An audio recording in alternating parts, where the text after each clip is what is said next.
اور جب ہم نے فرشتوں کو حکم دیا کہ آدم کے آگے سجدہ کرو تو وہ سب سجدے میں گر پڑے مگر شیطان نے انکار کیا اور غرور میں آ کر کافر بن گیا۔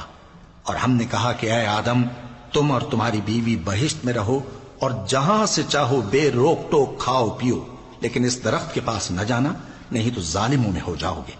پھر شیطان نے دونوں کو اس درخت کے بارے میں پھسلا دیا اور جس عیش و نشاط میں تھے اس سے ان کو نکلوا دیا۔ تب ہم نے حکم دیا کہ بہشت بری سے چلے جاؤ، تم ایک دوسرے کے دشمن ہو، اور تمہارے لیے زمین میں ایک وقت تک ٹھکانہ اور معاش مقرر کر دیا گیا ہے۔ پھر آدم نے اپنے پروردگار سے کچھ کلمات سیکھے اور معافی مانگی تو اس نے ان کا قصور معاف کر دیا۔ بے شک وہ معاف کرنے والا ہے، بڑا مہربان ہے۔ ہم نے فرمایا کہ تم سب یہاں سے اتر جاؤ، جب تمہارے پاس میری طرف سے ہدایت پہنچے تو اس کی پیروی کرنا، کہ جنہوں نے میری ہدایت کی پیروی کی ان کو نہ کچھ خوف ہوگا اور نہ وہ غمناک ہوں گے۔